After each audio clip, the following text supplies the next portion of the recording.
अध्यात्म प्रेमी, भागवत भक्ती प्रेमी सदुच्चन भागवत पुराण निरूपण याच्यामध्ये जो 9वा स्कंध आहे, तो 9वा स्कंध आज 9वा स्कंध आहे, तो आज पुरा होईल.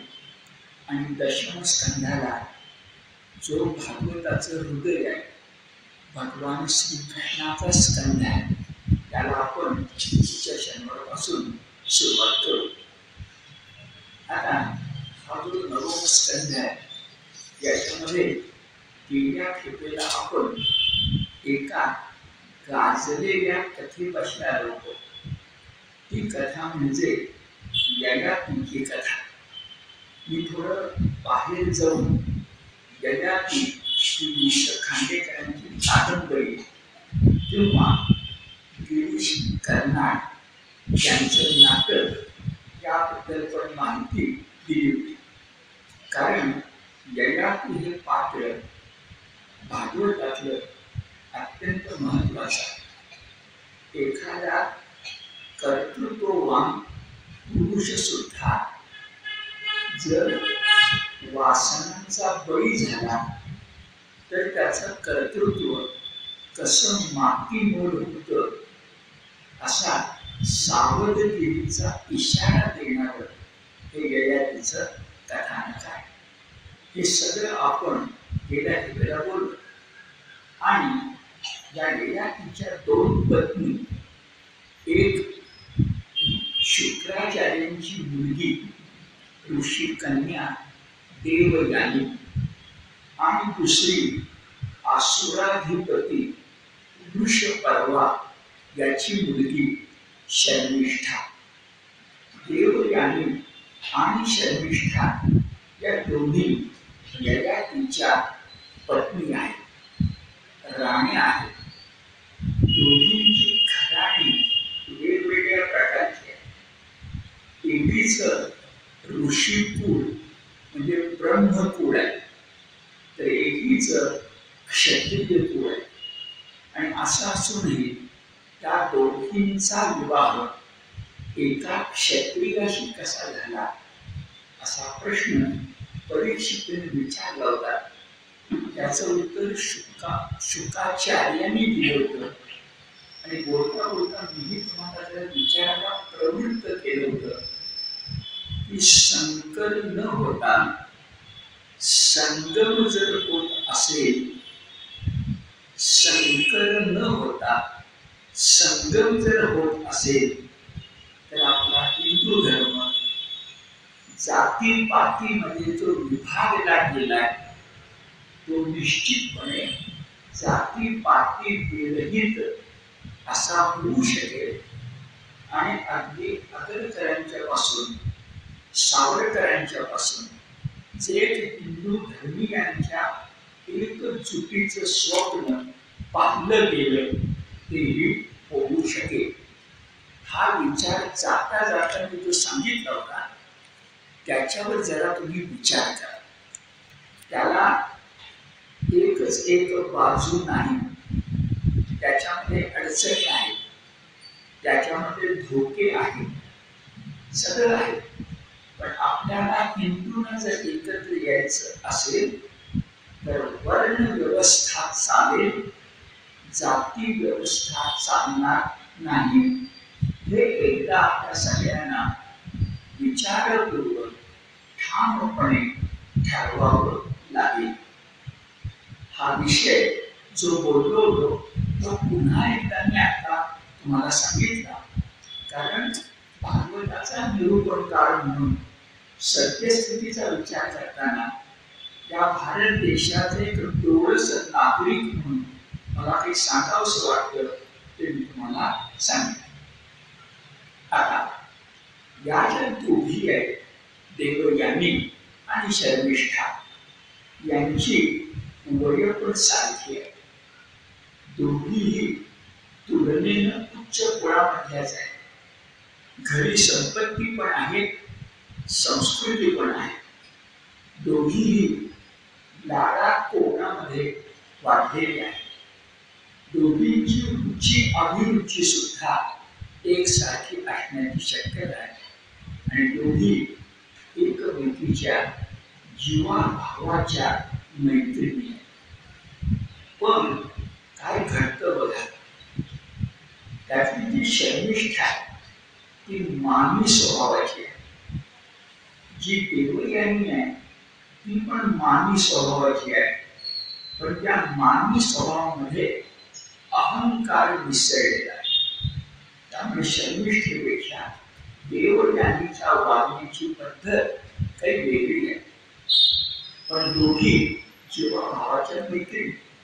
आता अशा या मैत्रिणी, एकीचे वडील राजा, एकीचे वडील राजगुरु, अशा दोघी काही सख्यांना म्हणजे मैत्रिणींना बरोबर घेऊन एकदा वनविहाराला गेले. वनविहाराला गेल्यानंतर नगरापासून दूर पण संरक्षित अशा प्रकारे जे उपवन असतं, त्या उपवनामध्ये त्या दोघीही आनंदाने सख्यांच्या समवेत वनविहार करायला लागले. असा वनविहार करत असताना त्या उपवनामधल्या एका विस्तृत विशाल सुगंधी कमळांनी फुललेल्या अशा सरोवरामध्ये या सगळ्याच समवयस्क मैत्रिणी स्नान करू लागल्या. स्नान करण्याच्या पूर्वी त्यांनी आपल्या अंगावरचं उत्तरीय यासारखी वस्त्र भिजू नयेत म्हणून सरोवराकाठी काढून ठेवली होती आणि स्नान करताना संरक्षित उपवनामध्ये असल्यामुळं अन्य कोणी प्रजाजन तिथं येण्याची शक्यता नाही. अशा स्थितीत या मैत्रिणी खेळीमेळीनं एकमेकीच्या अंगावर पाणी उडवणं जलक्रीडा अशी करायला लागल्या. अत्यंत आनंदानं हर्षोत्पूर्ण मनानं चिंता काळजी मुक्त अशा वातावरणात या मैत्रिणी जलक्रीडेत सामील झाल्या होत्या. एवढ्या अचानक आकाशातून जाताना त्यांना शिवशंकर आणि पार्वती यांचं दर्शन घडलं. मोकळेपणानं कोणीच नाही अशा वातावरणात जलक्रीडा चालली असताना अचानक देवांचा देव महादेव शंकर आणि पार्वती ही जवळूनच गेली म्हणताना त्या सगळ्या मैत्रिणीच्या मनात स्त्री स्वभाव सुलभ अशा प्रकारची लज्जा उत्पन्न झाली आणि जलक्रीडा तशीच ठेवून त्या सगळ्या सरोवराच्या काठावर आल्या. धांदलीमध्ये गडबडीमध्ये मनाच्या अस्वस्थ अशा अवस्थेमध्ये आपापली वस्त्र निवडून ओळखून ती अंगावर धारण करत असताना देवयानी आणि शर्मिष्ठा यांच्या वस्त्रांची आतला बदल झाली. आता सगळ्याच मैत्रिणीने वस्त्रांची अदला बदल झाली म्हणजे काही आकाश कोसळलं नाही. अशा स्थितीमध्ये वस्त्रांची अदला बदल हा प्रसंग खेळी मिळीनं घेता आला असता. गंमतशीर गंमत म्हणून, क्रीडा म्हणून, नजर चूक म्हणून त्याच्याकडे पाहता आलं असतं. पण दोघींचे स्वभाव पडले मानी. परिणामी चुकून आपोआप वस्त्रांची अदलाबदल झाली असताना सुद्धा जणू काही कुणीतरी मुद्दाम केली आहे अशा कल्पनेनं दोघींनीही भरपूर बडबड करायला सुरुवात केली. नुसती बडबड करूनच त्या थांबल्या नाहीत, तर त्यांनी अक्षरशः राईचा पर्वत केला. मस्करीची पुष्करी झाली. दोघी भांडण्याच्या पवित्र्यात गेल्या. तेव्हा सख्या म्हणाल्या, आता काही आपण इथं थांबूया नको, आता ही वलन क्रीडा पुढे, आपण राजधानीकडे परतूया. सगळ्यांनी जी काही जलक्रीडाच्या आनंदाचा सोहळा होता तो आटोपता घेतला आणि किंचित खिन्न मनानं त्या दोघी सोडून सगळ्या उपवनातून राजधानीकडे परतल्या. इथपर्यंत नियतीचा खेळ असता तर चालत असत, पण शर्मिष्ठा ही देवयानीपेक्षा कमी मानी असून सुद्धा काय घडलं माहिती नाही, पण शर्मिष्ठेनं देवयानीबद्दल आपल्या मनात आढी ठेवली, राग ठेवला आणि परत येत असताना संध्याकाळच्या वेळेला संधी साधून शर्मिष्ठेनं देवयानीला एका कोरड्या विहिरीमध्ये ढकलून दिलं. देवयानी विहिरीमध्ये पडली. सख्या बघत होत्या, पण राजाच्याच मुलीनं केल्यानंतर त्या युरोपी काय करणार. शर्मिष्ठा देवयानीला तशीच सोडून सख्यांसह परत आली. आता परत आल्यानंतर काय घडलं ते नंतर बघूया, पण त्या सांज वेळेला कोरड्या विहिरीमध्ये, खोल विहिरीमध्ये एकटी पडलेली देवयानी अत्यंत व्याकुळ झाली, भयग्रस्त झाली. धावा धावा आरडाओरडा करू लागली, पण उपवनामध्ये दुसरं कोणी येण्यासारखं नव्हतं. पण तिच्या नशिबानं अचानक त्या ठिकाणी ययाती राजा आला. मग मृगया चुकून आला असेल, अन्य काही घडलं असेल, पण तो आला आणि एका स्त्रीचा करुण किंकाळीसारखा आवाज ऐकू येते म्हणून तो त्या कोरड्या विहिरीपाशी आला. त्यांना पाहिलं ते तरुण मुलगी कोरड्या विहिरीमध्ये पडलेली आहे. अंधार वाढू लागलाय.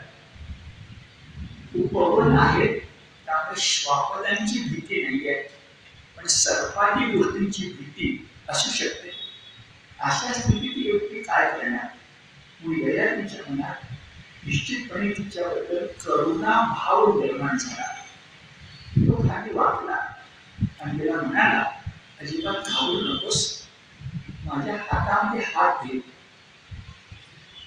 मी सामर्थ्यवंत आहे, मी तुला खेचून वर घेतो. आणि राजा येतो, शक्तिशाली आहे, पराक्रमी आहे, बाहुबल त्याचे भक्कम आहे, आणि नंतर एकाच हाताने देवयानीला खेचून वर घेतलं. देवयानी वर आली. संकटातून सुटका झाली. पुष्य म्हणावं तशी स्थिती झाली. आणि देवयानीनं ययातीचे आभार मानले. दोघे एक वेळ थोडा वेळ एकमेकाशी बोलत होते. आता उपकार करता ययाती आणि उपकारने झालेली देवयानी या दोघांच्यातला संवाद इथं संपला असता तरी चालला असता, पण नियतीच्या मनात असं नव्हतं. त्यामुळे देवयानी थट्टेनं किंवा ठरवून, ते काहीतरी खरं, थट्टेनं किंवा ठरवून देवयानी ययातीला म्हणाली की मला विहिरीतून वर काढण्याच्या निमित्तानं तुम्ही माझं पाणी ग्रहण केलेलं आहे. हे अचानक आणि प्रासंगिक आहे, पण हेच पाणी ग्रहण आपण कायमचं करूया का. भागवत का लिहितात, देवयानी म्हणते, मला माझ्या वडिलांची समजूत काढावी लागेल, पण मी ती काढीन. आणि सगळ्यांनी भाष्य करत नाही. देवयानीच्या स्वभावाच्या काही छटा तुमच्या लक्षामध्ये येऊ शकते. ययातीला किंचित धक्काच बसला. देवयानीने ओळख सांगितली होती की ती शुक्राचार्यांची मुलगी आहे, ब्रह्मपुरातली आहे, आणि ब्रह्मपुरातली एक मुलगी क्षत्रिय कुळामध्ये आपण होऊन विधिवत विवाहाला तयार होतीये आणि वडिलांची पण समजूत काढते म्हणतीये, त्याच्या दृष्टीनं आपण उच्चारायचा तर सुखद धक्का होता. हा शब्द भागवतकारांचा नाही, हा माझा आहे. तर सुखद धक्का होता. याला तिनं होकार दिला आणि दोघांचा विवाह झाला. म्हणजे गांधर्व विवाह झाला, नंतर रीतसर विवाह झाला. पण हे सगळे त्या संध्याकाळी रात्री घडलं. ही बातमी मैत्रिणीने जाऊन वृषपर्व्याला सांगितली. वृषपर्व्याबरोबर शुक्राचार्यांनी सांगितलं आणि शुक्राचार्य शर्मिष्ठेनं आपल्या मुलीला संध्याकाळच्या वेळेला एकाकी काहीतरी झालेल्या अपराधाबद्दल मैत्री विसरून एवढी कठोर शिक्षा द्यावी ही चमत्कारिक वाटलं. आणि शुक्राचार्य एवढे संतापले. देवयानी सुटका करण्यासाठी प्रयत्न केलेच असतील आणि नंतर त्यांनी बातमी कळली असेल. भागवतकार काही हा सांगत नाहीये, परंतु संतापलेल्या शुक्राचार्यांनी ताबडतोब जाऊन वृषपर्व्याला सांगितलं की तुझ्या मुलीनं माझ्या मुलीला अशा प्रकारचा देहदंड दिलेला आहे. अशा स्थितीमध्ये मी तुझं गुरुपद चालू ठेवू इच्छित नाही. मी चाललो. आता शुक्राचार्य संजीवनी विद्यार्थ्यांच्या इतक्याच प्रश्न होती की घ्यायला कचरे आले होते आणि कोणाजवळ नव्हती. त्यामुळे असुर वेगानंतरही जिवंत होत होते आणि देवाला भारी पडत होते. तिचा जनक, तिचा स्वामी गुरुदेव शुक्राचार्य आपल्याला सोडून जाणार. तेव्हा वृषपर्वा हादरला. वैयक्तिक तर हादरलाच, पण असुर कुळाचा विचार करता सुद्धा हादरला आणि अक्षरशः तो शुक्राचार्यांच्या हातापाया पडला. मुलीबद्दल, मुलीच्या अपराधाबद्दल मी माफी मागतो. मोठ्या मनाने मला क्षमा करा असंही म्हणायला. वृषपर्वा इतकी अजिजी करायला लागला की नाही म्हटलं तरी ऋषी असणाऱ्या शुक्राचार्यांचं मन विरघळलं आणि ते वृषपर्व्याला म्हणाले, मी निघून जाण्यानं तुला शिक्षा होणार आहे ते मला कळतं आणि या घडलेल्या घटनेमध्ये तुझा तर काही अपराध नाहीये. अपराध तुझ्या मुलीचा आहे. आता अशा स्थितीमध्ये मुलीनं केलेल्या चुकीबद्दल तुला मी शिक्षा देणं हे बरं नाही, पण घटना तर घडलेलीच आहे. अशा वेळेला तूच जर शर्मिष्ठेच्या वतीनं देवयानीची समजूत घालू शकलास, तर तिच्या बाबतीत चूक घडली. देवयानीची समजूत घालू शकलास आणि देवयानीनं जर तुला आणि शर्मिष्ठेला क्षमा केली तर मला काही आपले पडायचं नाही.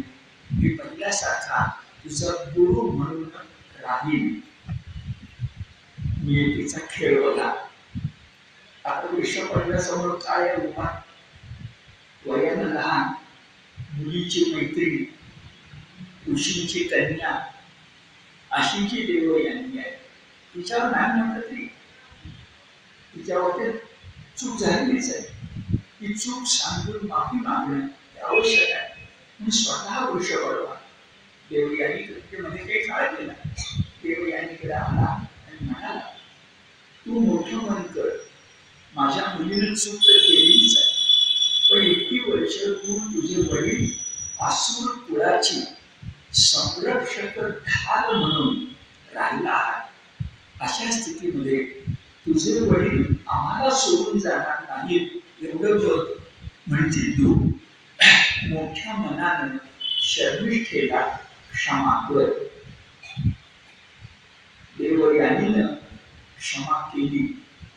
पण जसं मगाशी मी तुम्हाला सांगितलं की प्रासंगिक पाणी ग्रहण कायमच करूया, हे उद्गार तिनं नेमके कशासाठी काढले हे जसं भागवतकार आपल्याला सांगत नाही, तुमच्यावर सोडतात काय ते ठरवा, तसाच पुढचा प्रसंग आहे. देव यांनी मनाने वृक्ष पाहिला की ठीक आहे, मी शर्मिष्ठेन आणि तुला क्षमा करायला तयार आहे, पण माझी एक अट आहे. वृषभराव एकदम आनंदाने म्हणाला, कुठली सांग, पण जाऊ नका तुम्ही. अट काय आहे? आणि देव यांनी अट घातली, मी ययातीची फक्त राणी म्हणून जेव्हा सासरी जाईल तेव्हा तुझी मुलगी, कंसामध्ये माझी मैत्रीण कंसपुरा शर्मिष्ठा, ही माझी दासी म्हणून आली पाहिजे. ही अट देव यांनी का घातली आणि या तिच्या स्वभावाची छटा कोणती हे तुम्ही ठरवा. घातली गेली. वृषपाल्याला आकाश कोसळते कसं, तर माणसाचं कसं असतं, आपल्याला किती त्रास झाला तरी चालतो, पण आपल्या लेकरांना त्रास झाला तर माणसाला दुप्पट दुःख. आणि इथं तर तिचा विवाह नाही, दासी म्हणून जायचं राजकन्येनं, आणि मैत्रिणी बरोबर मैत्रिणीची दासी म्हणून ययातीकडे. दुःखाचा डोंगर आहे. पण वृषपाल्यानं आपल्या कुळाचा विचार केला, आश्रू कुळाचा विचार मानली नाही. आपले शुक्राचार्य निघून जाणार. कायम आपल्याला देवांच्या पुढं नमतं घ्यावं लागेल. मग व्यक्तीपेक्षा समष्टी समाज मोठा आहे. म्हणून अगदी मुलीला दासीवर घ्यावं लागत असलं तरी सुद्धा वृषपर्यानं या अटीला मान्यता दिली. आणि ययातीची फक्त राणी म्हणून जेव्हा देव यांनी निघाली, तिच्या संपेट शर्मिष्ठा पण निघाली. शर्मिष्ठेनं सुद्धा आपल्या केलेल्या चुकीबद्दल पापक्षालन म्हणून या चुकीपेक्षा कितीतरी मोठी आयुष्यभराची शिक्षा असताना सुद्धा ती स्वीकारली. पण हे सगळं घडत असताना ऋषी असल्यामुळं नियती काय खेळ करील याचा थोडा अंदाज असल्यामुळं शुक्राचार्यांनी देवयानी आणि शर्मिष्ठा या दोघांची ययातीकडे पाठवणी झाल्यानंतर जावई असणाऱ्या ययातीला एक इशारा किंवा सल्ला दिला शुक्राचार्यांनी ययातीला. तो असा दिला, हे राजा, तुझी पत्नी देवयानी ही ऋषी कन्या आहे, तर तिच्याबरोबर आलेली दासी शर्मिष्ठा ही राजकन्या आहे. राजकन्या म्हणून जरी दासी असली तरी तू तिच्याबद्दल आदर ठेव, सन्मान ठेव, पण कधीही तिची अभिलाषा धरू नकोस. सल्ला किंवा इशारा अत्यंत महत्वाचा होता, पण तसं घडलं नाही. ययातीनं देवयानी बरोबर शर्मिष्ठेबरोबरही विवाह केला आणि त्यांच्या संसारात देवयानीला 2 मुलगे आणि शर्मिष्ठेला 2 मुलगे असे प्राप्त झाले संतान. देवयानीला यदू आणि तुर्वसु नाव ठरवलेले आहे. तुर्वसु, वसु नाव माहिती आहे. यदू हा मोठा आहे, हाच यदू राजा, हाच एकादश स्कंदामध्ये अवधूत दत्तात्रयाने भेटणार आहे. तो दत्तात्रयाचा भक्त होणार आहे. या यदूपासूनच यादव घराणे सुरू झाले आणि त्या यादव घराण्यामध्येच श्रीकृष्ण. आपण बरंच आधी 9व्या स्कंदात स्कंदानंतर आता यदू मोठा आणि तुर्वसु हे 2 पुत्र देवयानी आणि शर्मिष्ठेला 2 पुत्र झाले. एकाचं नाव अनु आणि दुसऱ्याचं नाव पुरु. अनु आणि कुरु, यदु आणि तुर्वसु असे 4 पुत्र आपला जो राजा ययाती त्याला प्राप्त झाले. मुलांचे जन्म झाले, संसार फुला फळांनी बहरला. पण हे सगळं बघून शुक्राचार्य अत्यंत व्यथित झाले, दुःखी कष्टी झाले. काही काळ त्यांनी त्याच्याकडे कानाडोळा केला. पण एक क्षण असा आला की शुक्राचार्यांना रामगे नाही. दिवस गेले होते, मुलांचे जन्म झाले होते, पण शुक्राचार्यांच्या जीवनात असा एक दिवस आला, एक क्षण आला की ते दररोज ययातीला भेटायला आले. ययातीचं वय त्यावेळेला सामान्यपणे 38 ते 40 एवढं असावं. हाही 11 भागवतात म्हणजे. पण तारुण्यामध्ये अपघातानं वृद्धत्व मिळालं असं ययाती म्हणणार आहे. तर तारुण्य याचा अर्थ 25, 35, प्रसंगी 40. आता अशा स्थितीमध्ये संतापलेले शुक्राचार्य आले. सांगितलं होतं की शर्मिष्ठेबद्दल कामुक अभिलाषा ठेवू नकोस, तरी ती ठेवली गेली. आणि संतापलेल्या शुक्राचार्यांनी संजीवनी विद्या त्यांच्यापाशी आलेल्या शुक्राचार्यांनी ययातीला शाप दिला की आता तुझी तारुण्यावस्था असली तरी सुद्धा याच क्षणी तुला वृद्धावस्था प्राप्त होईल, कारण तू काम वासनेला बळी पडलेला आहेस. शुक्राचार्यांची चूक नव्हती. ययातीलाही कळत होतं की आपली चूक आहे, कारण तो दुःखी कष्टी झाला, काहीसा पश्चाताप दत्तही झाला. आणि पुन्हा शुक्राचार्यांच्याकडे येऊन असतो. आता तो वृद्ध झाला, तरुणपणी झाला, अपघातानं झाला, शिक्षा म्हणून झाला. शुक्राचार्याने विनंती करायला लागला की शाप दिला, आता तू शाप द्या. तेव्हा शुक्राचार्य म्हणाले, प्रत्येक शापाला तू शाप असतोच असं नाही, आणि तुझं पाप इतकं मोठं आहे. तर गीता काय सांगते, काम एष क्रोध एष.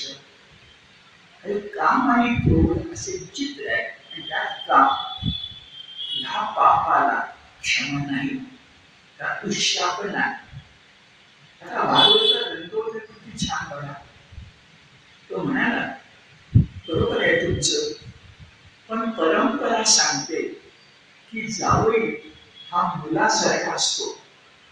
मी तुमचा जावई आहे, आणि मुलाचे अपराध आई वडील पोटात घालतात, तसा माझा अपराध तुम्ही पोटामध्ये घाला. किती हुशारी आहे. शुक्राचार्यांनी ओळखलं आणि एवढंच म्हणाले, हे बघ, तू जी चूक केली आहेस ती माझ्या बाबतीत केली नाहीस. सबब निर्माण करून तू देवयानीची चूक केलीस, तर देवयानीकडे जाऊन तुला माफी मागावी लागेल. ययातीच्याची तेव्हा पाहिल्यानंतर ते काही ययातीला मान्य होईल असं दिसत नव्हतं. ययाती काहीच बोलला नाही. त्यावर मग शुक्राचार्याने जरा मधला मार्ग काढला. त्याने तुमची दया आली असेल, आणि ते म्हणजे उशाप वगैरे काही नाही, आपण असं करूया, तुला विनिमय माहिती आहे, व्यापार माहिती आहे, देणं आणि घेणं. तर तुझं जे आकाराने वार्धक्य आले ते एखाद्या तरुणानं, तू तरुण असताना आले, एका तरुणानं जर ते स्वीकारलं तर तुझं वार्धक्य टिकलं जाईल, आणि त्याचं जे शरीर निसर्गतः तारुण्य आहे ते तुला उसणं म्हणून मिळेल. बघा पुन्हा गेली ययातीला सगळ्याच अंधारात एक प्रकाशाचा किरण दिसला. तो तरुण होता, काम भावना जागी होती, अजून त्याला संसार करायचा होता, त्याला वृद्धत्व नकोस झालं होतं, आणि तारुण्य मिळवण्यासाठी तो श्लोक म्हणतो तो खरा आहे. तारुण्य मिळवण्यासाठी माणसाच्या मनाचा किती अधपात होतो बघा. विनिमयासाठी आपलं वैधत्व देऊन दुसऱ्याचा तारुण्य घ्यायला त्याला आपलेच मुलगे दिसले आणि आपल्याच मुलांच्याकडे जाऊन त्यांना विनिमय करायचं ठरवला. तेव्हा सगळ्यात मोठा पट्टराणीचा मुलगा जो यदू, त्याला त्याने विचारलं पहिल्यांदा यदूला, असा विनिमय करशील का? यदून साथ नकार दिला. पूर्वसुत होता त्यानेही नकार दिला. देवयानीची मुलं संपली. मग शर्विष्ठीची मुलं अनुला विचारलं, अनुनही नकार दिला. आणि जो पुरु उरला त्या पुरुला जेव्हा विचारलं तेव्हा ययातीला धक्का बसला. तो नुसतं जर तारुण्य घ्यायला वाढवणे घ्यायला तयार झाला नाही तर त्याने एक सुभाषित वडिलांना ऐकवलं. विलक्षण आहे. तो म्हणाला, वडिलांची आज्ञा तर मानलीच पाहिजे, पण वडिलांच्या मनामध्ये काय आहे हे ओळखून तशा प्रकारची कृती करणं हे अधिक आवश्यक आहे. याला पुत्र कर्तव्य म्हणतात. चटकन आपल्या रामायणातला राम आठवायला हरकत नाही. वडिलांची इच्छा ओळखून त्यानुसार काम करणं त्याला पुत्र कर्तव्य म्हणतात. मी आनंदानं तुमचं वार्धक्य घ्यायला तयार आहे, माझं तारुण्य तुम्ही घ्या. विनिमय झाला. 40ला अपघातानं आलं वृद्ध, तो परत गेलं आणि मुलाकडनं उसणं घेतलेलं तारुण्य मिळालं. किती वर्ष तारुण्याचा उपभोग घेतला? 5 असेल, 10 असेल, माहिती नाही आहे. पण असा क्षण आला की ययातीला जाणवलं की तुम्ही करू नये इतकी मोठी चूक आपण केली. एक पहिली गोष्ट, श्वशूर सासरे जे आहेत त्यांनी दिला इशारा मानला.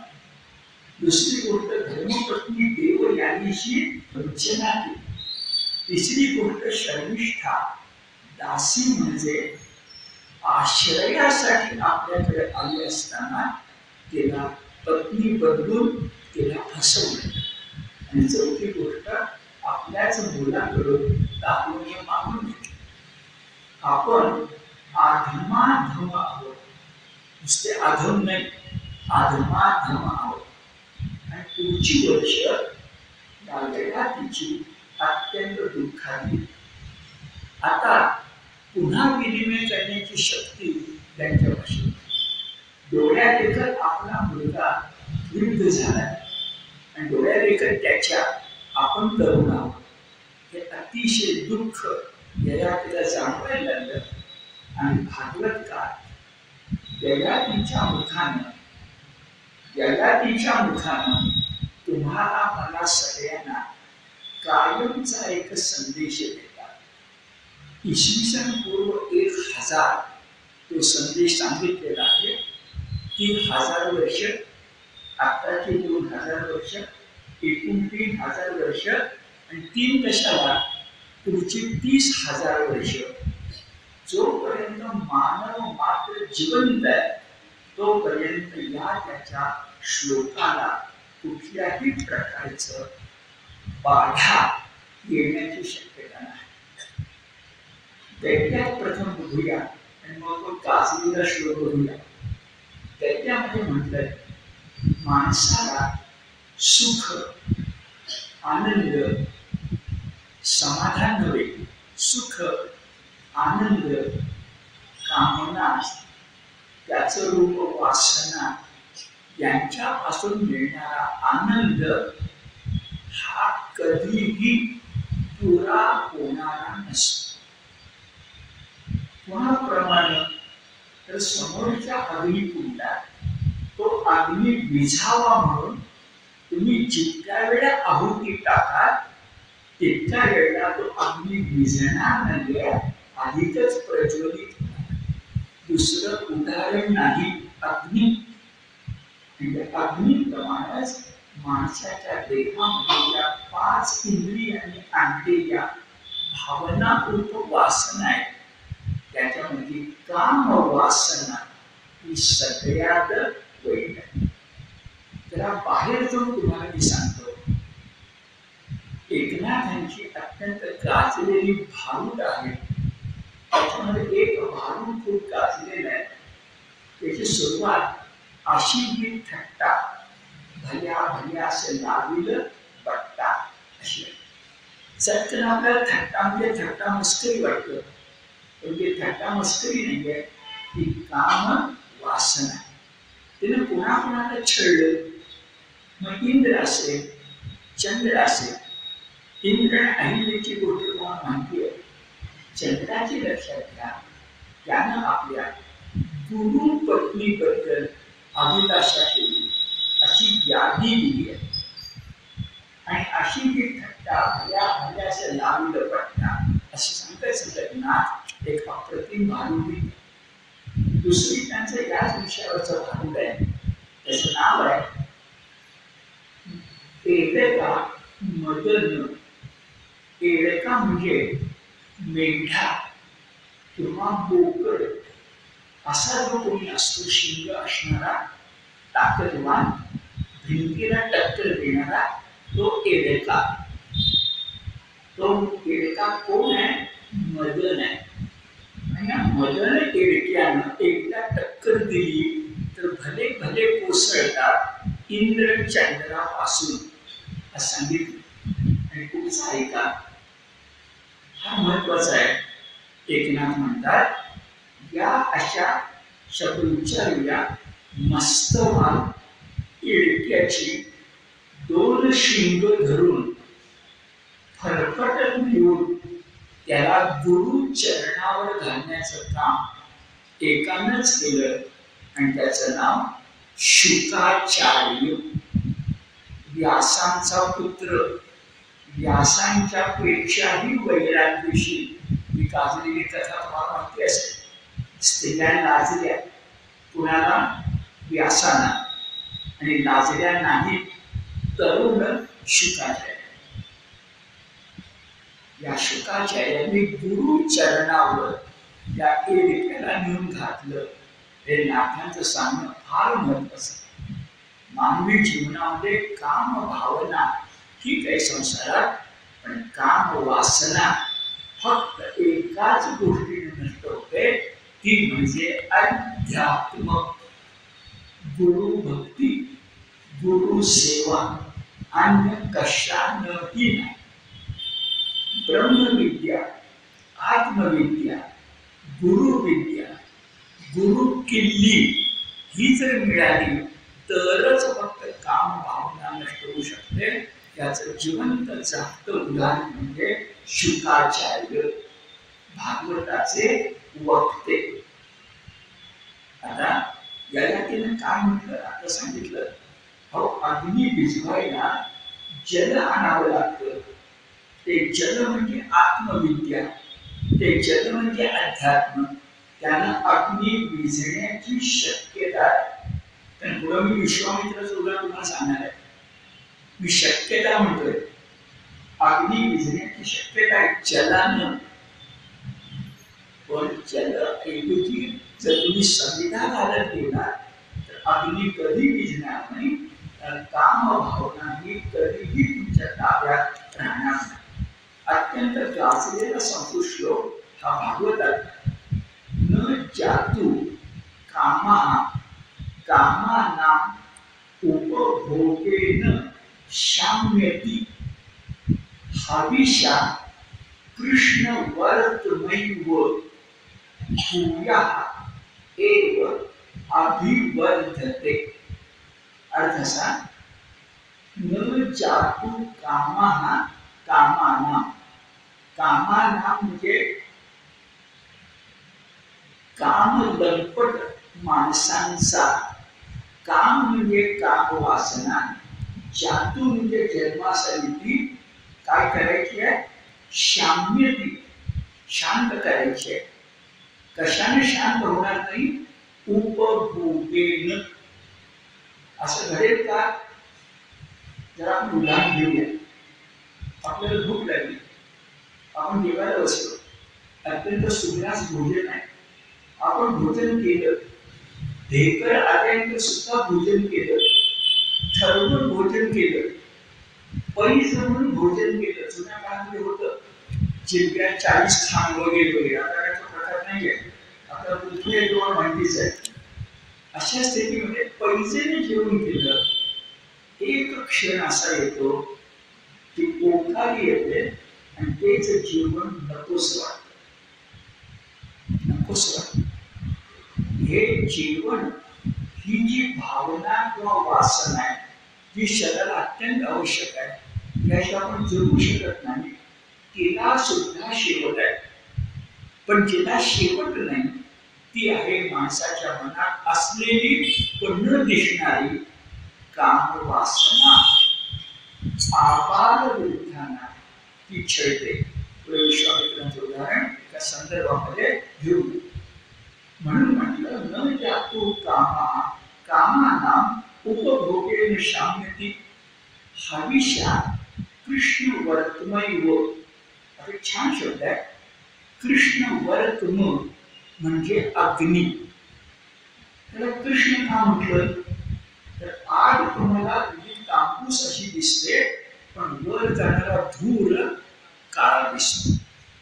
वर्तम म्हणजे ना, ज्याच्यामध्ये धूर आहे असा अग्नी. कृष्ण वर्तमेव. हविषा, हवी म्हणजे आहुती. किती आहुत्या घातल्या तर कृष्ण वर्तम एव, तो जो अग्निकुंडाचा अग्नी आहे, अभिवर्धते, तो वाढत जातो. न शांत्यती, कधीही शांत होत नाही.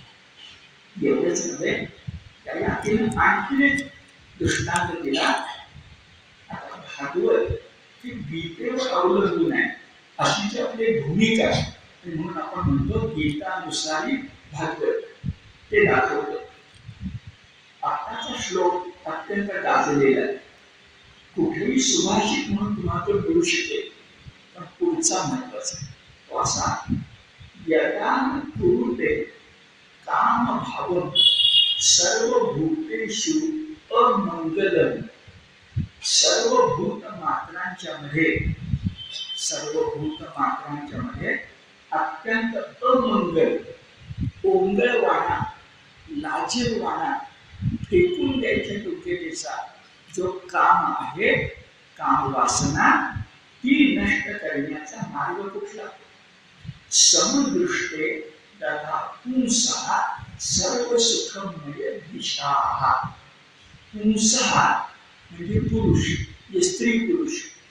समदृष्टी झाले तरच त्यांना काही दिशांना काम भावना छळू शकत नाही असे म्हणतात.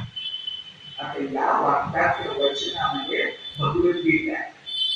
भगवद्गीतेमध्ये काय? काम एष क्रोध एष रजोगुण समुद्भव. आणखी काय म्हटलंय? काम, क्रोध, लोभ नरकाची दारं आहेत असं म्हटले. आणि काय म्हटले? समत्व योग उच्चते. आता तिन्ही लक्षात ठेवा आणि शब्द बघा. समदृष्टे तदा पुंसः. पुंसः म्हणजे तो नर, तो प्राणी जर समदृष्टी असेल तर. आणि समदृष्टी म्हणजे काय? सुख दुःखे समीकृत्वा. त्याचा नेमका अर्थ लक्षात घ्या. स्त्री आणि पुरुष सुद्धा सारखेच वाटले पाहिजे. काम भावना ही मनामध्ये येऊनच उपयोगी नाही. एक प्रसंग तुम्हाला सांगतो. रामकृष्ण परमहंसांनी आपल्या पत्नीला, आपली आई मानली आणि त्यांची योग्यता एवढी मोठी होती की आज त्यांच्या नावाला आपल्याकडे मठ आहे, शारदा मठ. शारदा मणी असं त्यांचं नाव. हे दोघं पती पत्नी कधीही एकत्र राहिलेले नाही. अशा वेळेला एका शिष्याच्या मनात विचार आला की नेहमी दिवसा वेगवेगळे राहतात. रामकृष्ण परमहंस पत्नीला आई मानतात, काली मातेचं रूप मानतात. आणि खरंच आहे का? आणि म्हणून त्यांना एका रात्री अगदी संध्याकाळी 7 वाजल्यापासून रामकृष्ण परमहंसांच्या वर नजर ठेवली. आणि आपल्या खोलीतून काही वेळानंतर रात्री मध्यरात्री सुद्धा झोप येत नाही म्हणून रामकृष्ण परमहंस बाहेर पडले आणि इकडे तिकडे फिरत होते. तेव्हा लपून छपून हे नेमकं कुठे जातात हे तो शिष्य बघत होता. त्याला असं वाटलं की आपण लपून छपून आहोत, आपण काही रामकृष्ण परमहंसांना दिसण्याची शक्यता नाही. पण रामकृष्ण परमहंसांनी अंतर्दृष्टीने त्याला पाहिलं आणि हाक मारून बोलवलं. तो आला. काही न बोलता रामकृष्ण परमहंस एकच वाक्य बोलले. आपण भागवत निरूपणाचे वाक्य लक्षात ठेवूया. संतांची परीक्षा फक्त दिवसाच करू नये, रात्री सुद्धा करावी. बरं झालं तू माझ्यावर लक्ष ठेवलंस. काही जास्त बोलायला नको. ही ताकद असेल तर खरं त्यांचा ब्रह्मचर्याचा अर्थ ब्रह्मोपासना आहे. पण आपण हनुमंत ब्रह्मचर्य होता असं त्या अर्थानं म्हणतो. लक्ष्मण जेव्हा म्हणतो मला सीतेचे अन्य दादेही माहितीच नाही, फक्त पायाकडे करून माहिती आहे, तर काय आहे त्याच्या पाठीमागं ते आपल्याला कळलं. मग या तिचं दुसरं वाक्य पण आपल्या लक्षामध्ये आलं. तिसरं वाक्य बघा. आपण भागवत निरूपण करतो, नुसती सुभाषित बघत नाहीये. तिसरं वाक्य भागवतात फार महत्वाचं सांगतात.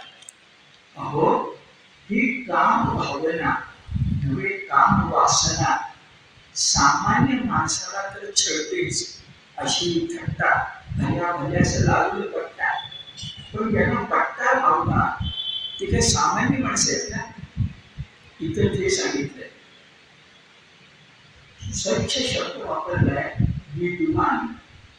आता विद्वानचा अर्थ आपण ज्ञानी असा येतो, पण अगदी गीतेच्या स्थितप्रज्ञापर्यंत जायला हरकत नाही.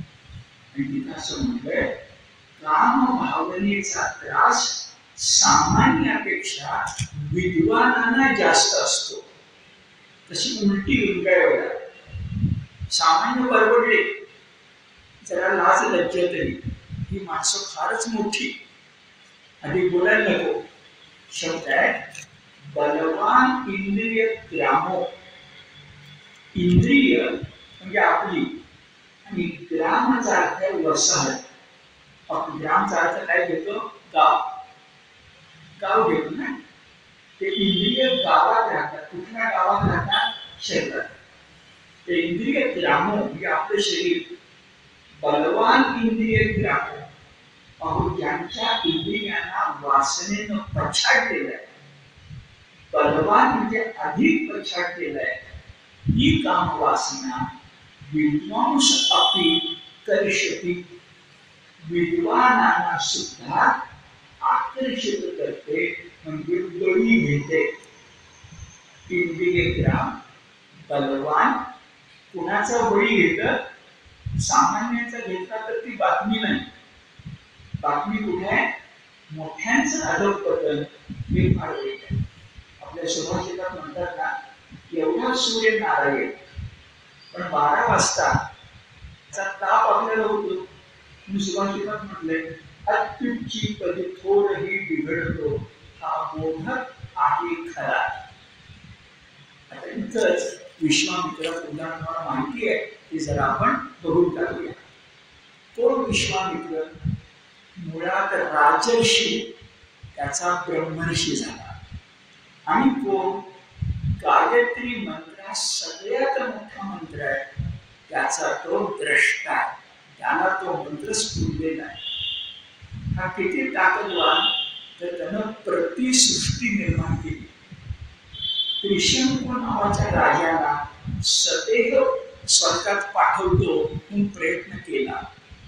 आणि शेवटची गोष्ट, रामायणात तो वसिष्ठांच्या पेक्षाही मोठा आहे, का तो राम लक्ष्मणांचा विद्या गुरु आहे. कुलगुरू नाहीये, विद्या गुरु आहे असा विश्वामित्र जर मेनकेच्या आकर्षणाला बळी पडत असेल तर काम वासना केवढी बळकट आहे हे तुमच्या लक्षामध्ये येईल.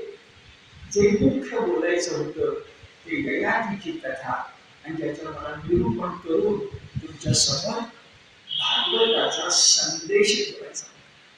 आता पुढच्या 5-7 मिनिटात हा स्कंद आपल्याला पुरा करायचा आहे, पण पुरा करताना महत्वाच्या पात्रांचा परिचय करून घ्यायचा. आणि त्यातलं एक पात्र तुम्हाला सगळ्यांना माहिती आहे, ते म्हणजे ज्याच्या पुढे आपल्या देशाला भारत म्हणतात तो भरत. पण ययातीशी नातं काय बघा, एवढं पुढे करूया. ययातीनं असं म्हटलं पण म्हणून थांबला नाही. त्या तरुण वयातच त्यानं राज्य सोडलं. तरुण वयातच त्याच्या मुलाचं नाव आहे रैभ्य. रैभ्य मुलाचं नाव आहे. मुलाचं नाही, नेमकं कळत नाही, चुकून झालं माझं.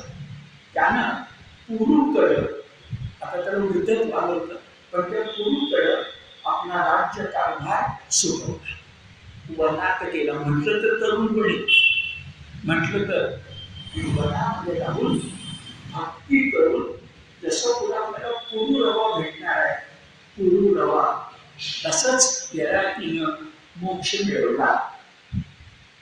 पुरु त्याचा मुलगा किंवा नातू म्हणजे रैभ्य, आणि त्या रैभ्यचा मुलगा दुष्यंत. त्या दुष्यंताचा मुलगा, दुष्यंताची पत्नी शकुंतला, त्यांचा मुलगा भरत. आता भरत किती पराक्रमी होता ते थोड्या वेळाने सांगतो. पण शकुंतला आणि दुष्यंत यांची कथा आल्यानंतर 2 संदर्भ दिले नाहीत तर चुकेल. दुष्यंत आणि शकुंतला यांच्या पोटी जो भरत जन्मास आला तो कसा चक्रवर्ती होता तो बघूया आपण.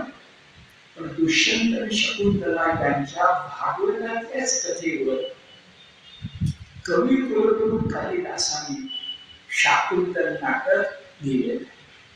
मुळामध्ये सगळ्या भाषांच्यामध्ये गिरवाण वाणी संस्कृत भाषा ही श्रेष्ठ.